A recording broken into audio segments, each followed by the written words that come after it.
On my mind, gotta hustle and grind. Financial literacy always on my mind.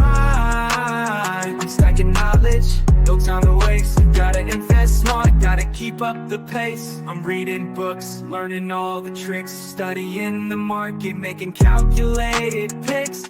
What's good, everybody? It's your boy Reckless Ray and we are back at it again for another portfolio update covering the month of October 2025. Ready to see how the dust settled, how we did, what we're excited about, what we've got planned moving forward into this wonderful month of November. Mariah Carey has thawed out. I wasn't ready. Before we get into it, let's go ahead and handle the housekeeping. Make sure to hit that like button on the way in. If it's your first time being here and you're kind of feeling rocking with the boy, hit that subscribe button. And while hitting that subscribe button, do not forget to hit that bell notification and turn all notifications on. I promise not to flood your feed. It's bag talk all the time over here. That way you get notified when these gems premiere. Lastly, what I would request of all my Wolfpack members and everyone else, share the video. That gets me out into the algorithm. Also helps boost the message. We're fighting our way up to 500 subs. We're working our way there. And yeah, sharing the video helps. So let's go ahead and jump on into it. I'm going to go ahead and micro machine myself so that way we can get this party started. We're starting off with our long-term holdings, which only have two things. We have our one share of Charles Schwab over here in our, obviously, Charles Schwab brokerage that we dollar cost average. We buy one share every month as platform support. The other thing that we have is our first position for our long-term treasury hold play, which is the 21 SPAC position, which is Cantor Equity Partners, CEP. Getting beat up on it. It's dark times. It's winter for the treasury companies, it seems, which is great for us because that means we get opportunities to get in at a discount. So we will, once we start turning on the spigot for actual long-term holding purchases. Right now we're focused on the debt, so money trickles over here. Generally, it's our beginning of the month Schwab purchase, which that position's sitting pretty nice. Once the money spigot starts turning back on, we'll start buying some more shares. I'm going to start working on position allocations and seeing what we can look at from that perspective, because the treasury companies will have their time once people understand. So, yeah, we've got that going. Oh, my goodness, sneeze. There we go. We've got that going. Basically, this is kind of a flyover right now. I do, as soon as markets open, this is being recorded on the 2nd. We don't have markets until the 3rd. So on the 3rd, we'll be adding another share of Charles Schwab, which will put us at 5 shares. And that'll be the movement in this portfolio for the month. As far as plans for the month of November, I don't have any for the long-term holding portfolio. We are focused on buying Bitcoin and income. And that's pretty much what we're focused on right now. So, yeah, moving on, we'll go ahead and get into the in-home banking portfolio next. Now, that one we are currently in the process of repaying we took out a loan. Now, there's a few things that are held in here, and we'll break that down. We have 14 shares of Strike, which is basically the little stipend that I put over into my into this portfolio for my house. So instead of paying my home off early, we are buying Strike, which it's a little bit more of an aggressive play, but we are looking long term with this. So outside of the beginning of the year, I will be pulling from this pool of money to extend out my cushion. So every year, at least until we get to 6 months out, I pay off an additional month in advance as a cushion on my mortgage. So worst case scenario, something bad happens, job loss, any of the horrors that people hear. I don't necessarily do a emergency fund because I keep everything active in the market. So my brokerage is my emergency fund, I guess. You could look at it that way. But what I do is, instead of having an emergency fund, I just pay stuff in advance, namely my mortgage. Because I'm like, if I don't have to worry about the mortgage, like I could piece together literally everything else. That's the most expensive bill that I have. So we'll be adding an additional month, which will put us out about 3 months. And honestly, I'll probably ride that out since I do run a very aggressive ship over here. I do run that to be one of those things where I'll probably run that out to about 12 months. So we'll be at 3 months this year. Every year I take a little additional payment, and instead of taking that off the front end out of the active income, I'm going to pull it out of this pool of money and then just keep stacking this position. So I will probably be adding at least one more share in my stipend. I'm not going to do the full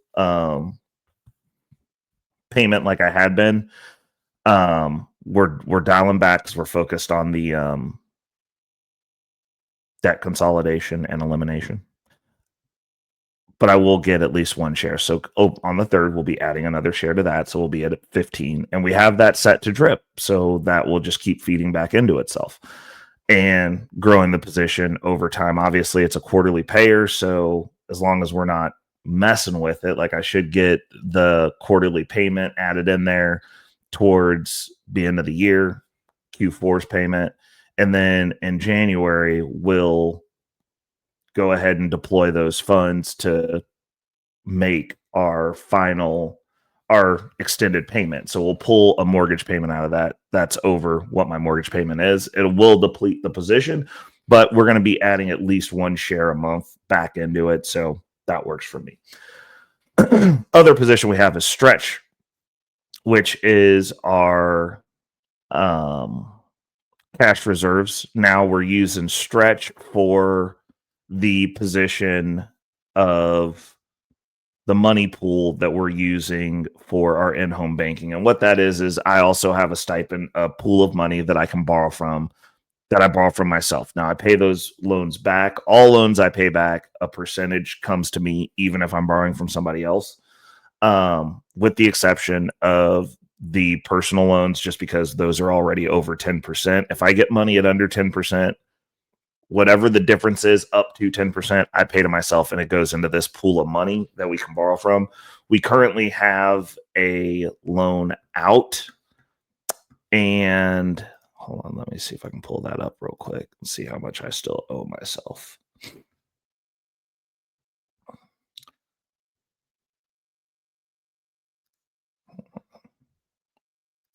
So I still owe another $1,714 into this pool of money.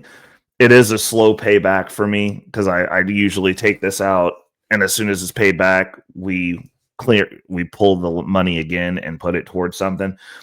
As we're paying off the debt, this falls under, since it's a loan to me, I have a stipend that I pay myself back. It's at least $100 a month, but also, actually, it's not $100 a month. It's $100 a check. So it's $200 a month that goes back into this at minimum. As we pay the other debts off, once we get through everything, this then becomes a priority, because at a certain point, we should be able to start cycling this money the way that we have the Cash App flywheel. We should be able to flywheel with this, which gives us a little bit more money. And we have that in Stretch, STRC, which is dripping into itself as well. So this is going to start growing as well. It's a monthly payer, so month over month, if I'm not using it or as I'm building it back up, it's also building itself up to be bigger, better, and more powerful and more useful to me. And then we have some dust that we have from previous positions that I don't have enough to sell off yet. So we have Fiat, which we might try to sell off on Monday. LFGY, we're still waiting for that to get to a whole share because like it won't let me sell the dust, which kind of sucks. But everything in this portfolio is set to drip. We have $99.30, which is basically just a hair under what we needed to actually buy a share of STRC. I might move over the 8 or 9 cents, maybe a dime into this portfolio on Monday, so that way I can just get the job done. I might just make it a whole dollar, call it a day. But that's where we're sitting with the in-home banking. There's nothing in the failure fund, the family fund. I do not count in my net worth projections. So, because that's not money for me, that is money for future generations. So now we're going to get to the important one. And then let me pull my Snowball Analytics up so that way we can look at that as well. And here we are. We have the income fund. So what are we looking at? We've got a negative balance of $1,970.34, which is within range. We're dialing back the margin that we're using, but this will normally be sitting at a negative balance. Our total cost basis as of right now is $43,778.85. And our total market value as of right now, if we're just looking at NAV and not total return, is $39,542.50. Let's go into these positions. So first and foremost on our list, does it allow me to like move these? It does not. Okay. First and foremost, we have our blocks position, which is a cash reserve position that is set to drip into itself. It's a weekly payer. I'm liking it. We're targeting about 10%, between 5 and 10% of the portfolio value. Currently, we are sitting at $3,456.51. So we are in range on that. Every time we get paid, we get a share of blocks. So that's a consistently growing position. We got the drip on, so it's going to drip into itself moving forward. And yeah, I'm trying to have the portfolio structure that I recommend. I'm forcing myself into that. Like after we sold off BTXY, one of the priorities for me was to get my portfolio actually set up the way that I wanted it, which is a 10%, 5 to 10% cash reserve. I run a little bit aggressive.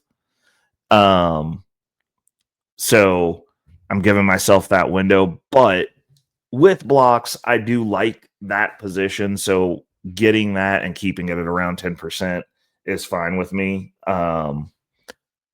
Moving forward, the goal is once this gets to where we're at about $100 a week, I will turn drip off on blocks and use blocks to buy stretch, which pays monthly, and use that as the first deployed cash reserve position. So that way I'll be getting roughly 4 shares of stretch a month.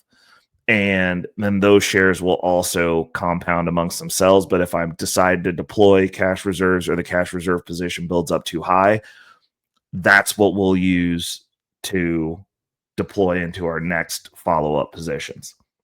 Next, we have TSYY, which is my magic bullet at this point. It is the hardest performer that I've got. We've got 1,685 shares. We're producing around, I'd say a little bit over 300 a week at this juncture. Yeah, we're striving towards 400.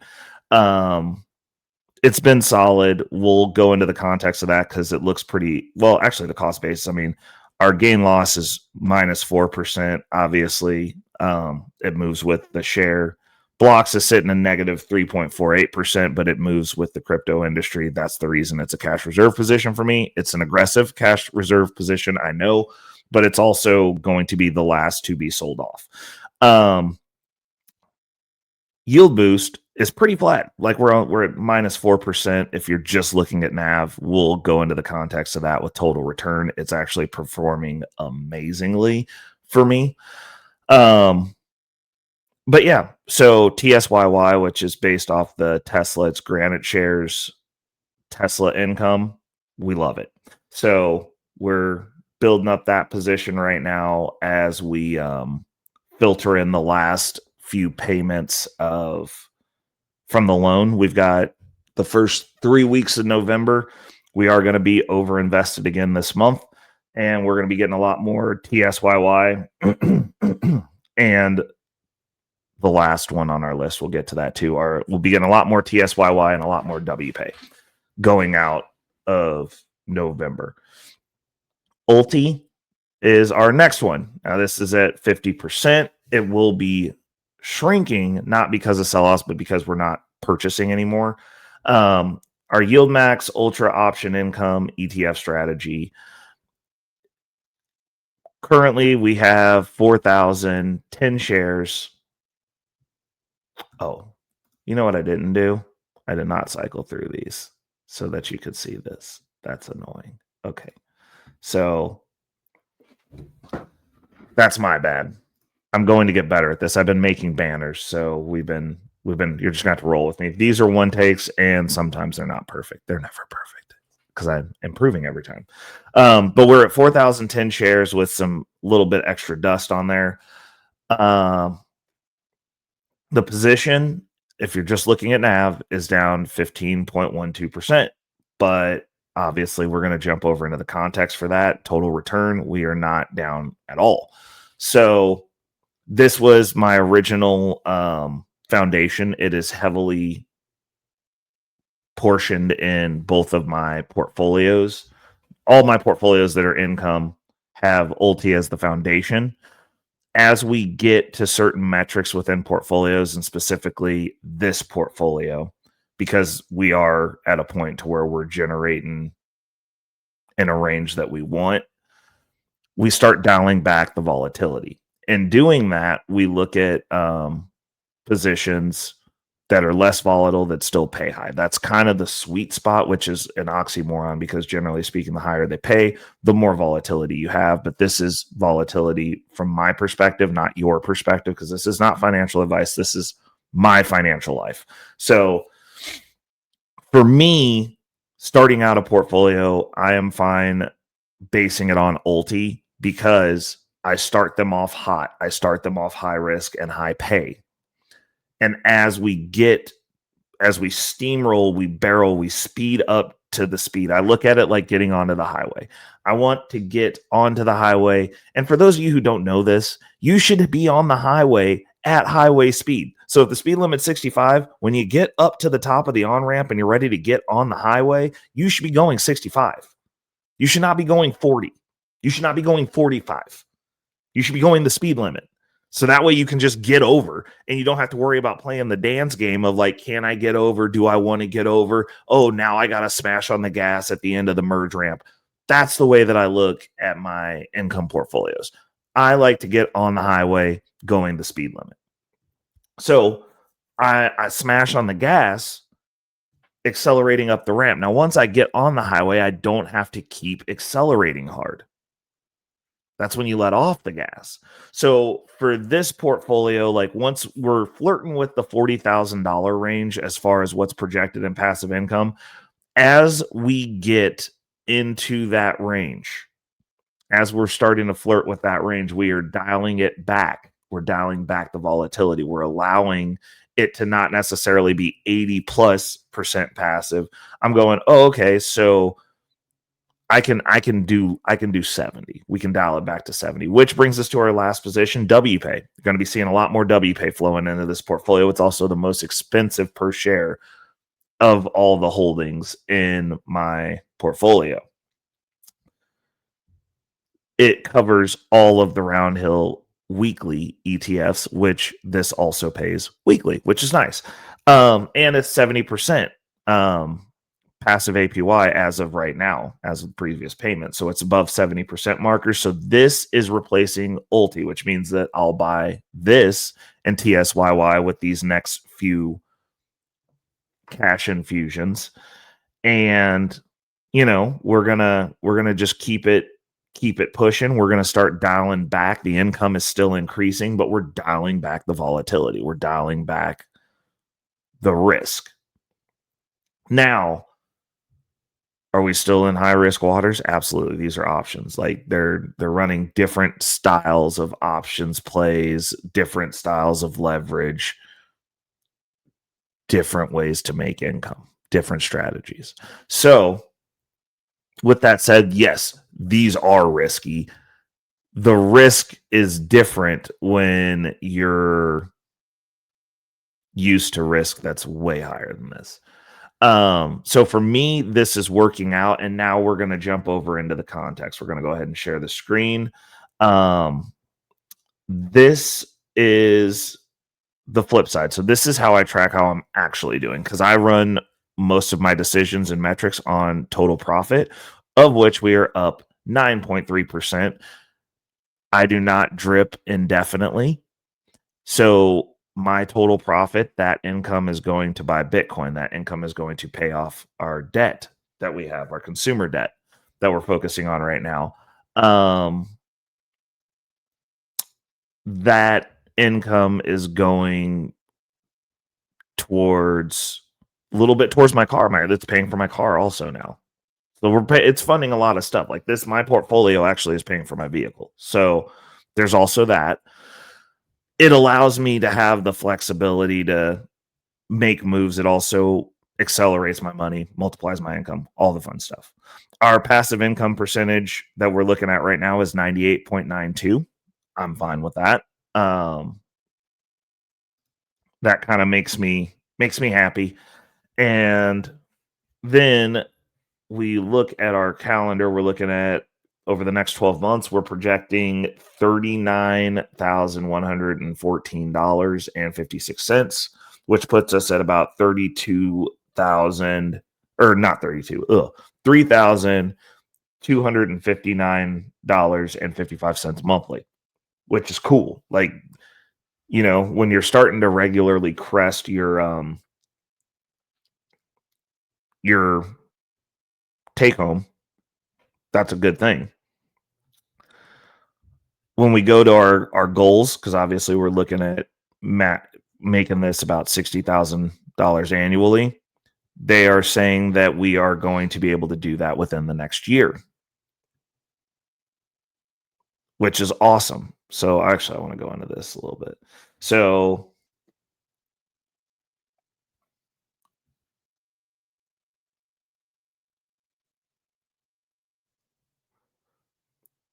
and this is, oh, I like this. So I didn't put any numbers on here. So this is calculating with an average of $305.18 a month going into this portfolio. We blatantly have been way over purchasing that. I am looking at least 1,000 a month going into this portfolio moving forward while we're focusing on paying down this debt, and then potentially having another 1,000 going into our Bitcoin purchase, because I've got some plans for that also. But yeah, no, that's awesome. That's what we're looking at here. And then when we go into the portions and our actual numbers, ulty, which is the one that was down 15%, total return, we're actually at 1.62%. So it's keeping flat. That's the reason we are not selling it. Now, I run based on total percent, or total profit and loss. So I'm looking at this, like when it gets down to about 5%, that's when we start looking at making some adjustments on positions that we are actively using the income on. If we're not, that's different, especially if I have it set to drip. TSYY, Silver Bullet, has been absolutely killing it. That position is up 8.96% total profit. Back in the portfolio, just NAV, based on NAV alone, it's only down 4.41%. Great. That's the reason, you know, instead of moving on to another position, I'm like, I would just prefer to put money in what works and let the winners run. Next, we have blocks, which, let's see here, back in the portfolio is down 3.48%. And since we're dollar cost averaging this in the way that we are, it is total loss down 2.25%.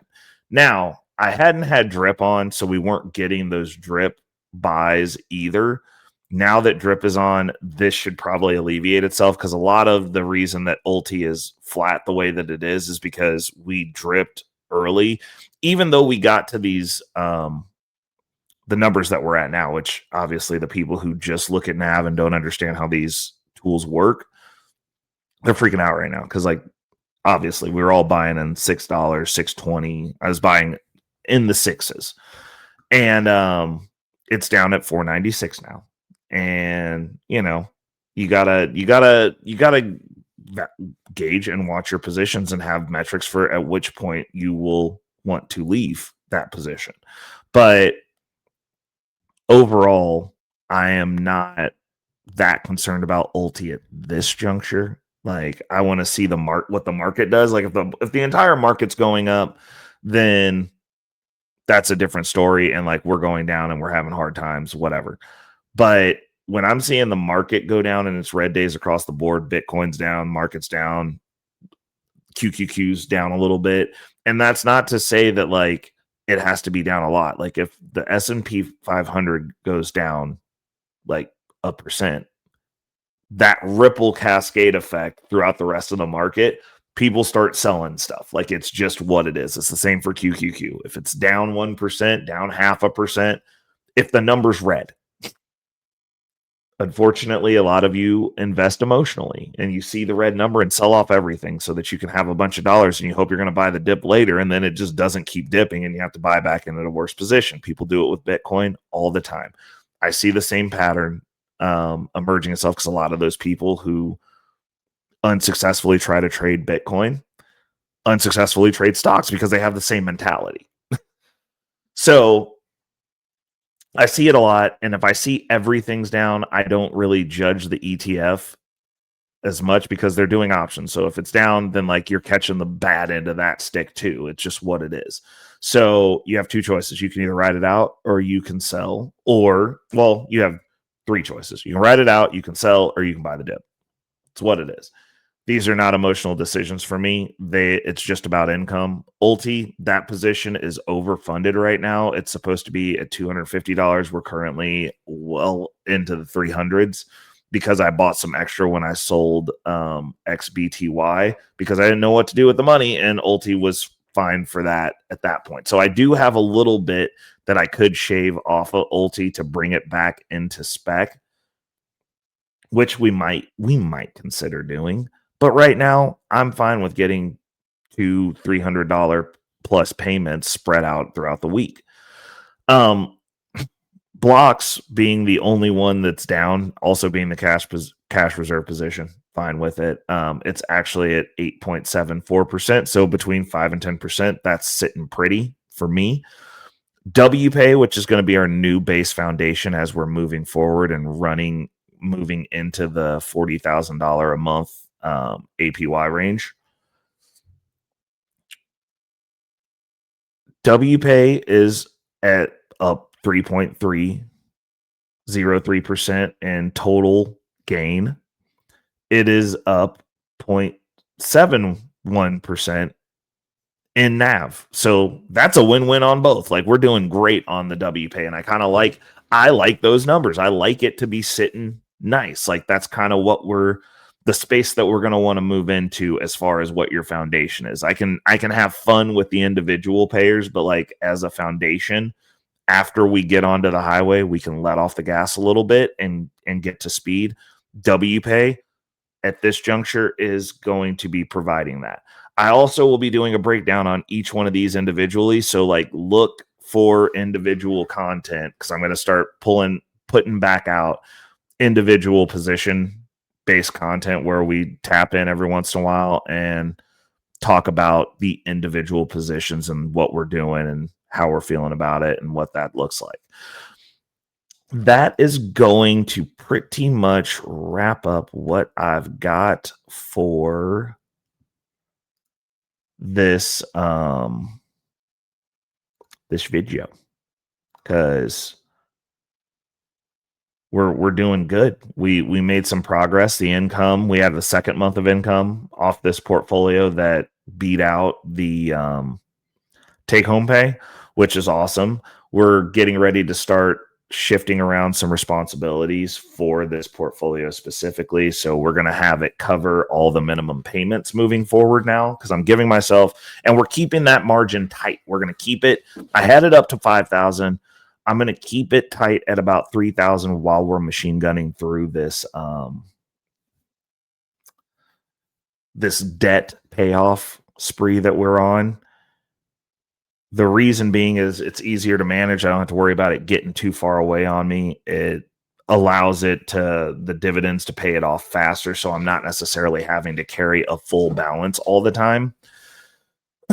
But I am going to add on my minimum payments into coming out of the margin pool, so that way I can have my active paycheck, because my paycheck whittles as I pay this debt off. Because like as I shift more into my portfolios, specifically the income portfolios, as I'm shifting more in there, I'm having less available cash. And I didn't realize what was going on, because I'm like, the numbers are getting better.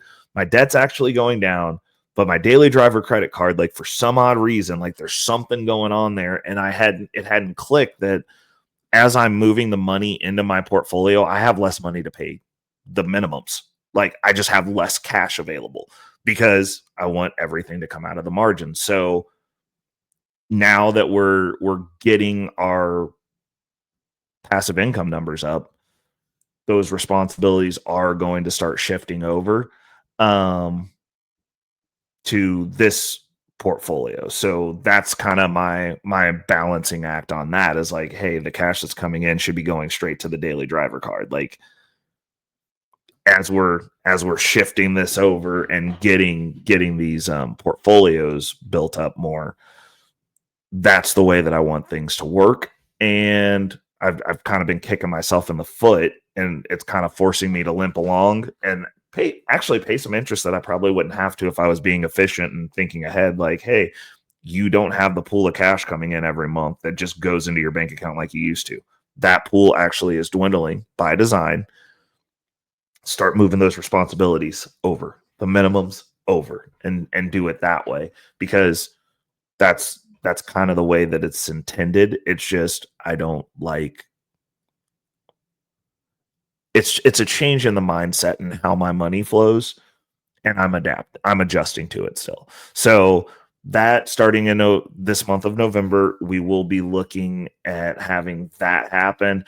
Obviously, like the little stuff, I'm still going to do the little stuff that I've been doing, which is like if the balance is sub $100, I'm going to pay it off out of the cash that I have available. But the way that we have our paycheck, like the stuff that comes out of it regularly now, I'm gonna continue to, like, I have a couple of things that are stagnant that are going to come out of that cash until the next jump, and then I'll probably move some of those responsibilities over to the portfolio as well. But outside of that, I should be having a lot more just direct cash going to my daily driver card. And then as we're paying down this debt, like we'll get that caught up to where most likely it'll be getting paid off more or less every month. Like maybe a little bit of overage that we'll pull out of the margin, but more often than not, it should be at a point at this juncture moving forward, now that I've got all the outlandish expenses out of the way and I can plan for the large expenses that I have coming up better. we'll be able to play that game a little bit more efficiently, and we'll see how it goes. November's going to be another pivotal month because we're switching around stuff strategically, but we're moving forward. Like things are progressing. So lots to be excited about, lots to take in, man. Like it's awesome. Doesn't mean it's easy, but it's awesome. Like once the stuff starts flowing, once the laws of large numbers start working in your favor, it gets a little bit easier. The stress level shifts to different things to be stressed about. But all in all, we're moving forward. And as long as we're moving forward, as long as there's progress, I'm happy. That's my happy place, is fighting up the hill, getting up the hill, building a new hill. So till next month, this has been another portfolio update. You guys got to see behind the scenes. You got the receipts. You got the context for the receipts, what's going on, how I'm looking at things. I'm hoping you guys are getting value out of this, and it's hopefully giving you some ideas and inspiring you to make those moves with your finances. Because if I can do it, you can definitely do it, because I'm not that smart. So till next month, it's your boy Reckless Ray Dinero. Do not forget to like, share, and subscribe. And I'm out. Peace. Money on my mind, yeah. Focus, got no time for games, nah. I don't play, man, I'm all about that financial literacy. Investing in my future, building generational wealth. Dollar bills, they be calling my name, but I ain't chasing fame, I'm chasing change. Learn the game, now I'm playing it smart. Putting my money to work, it's an art. I'm stacking paper, building my own empire. No more living check to check, I'm getting higher. Investing in stocks, real estate, and more. Gotta secure the bag, that's what I came for.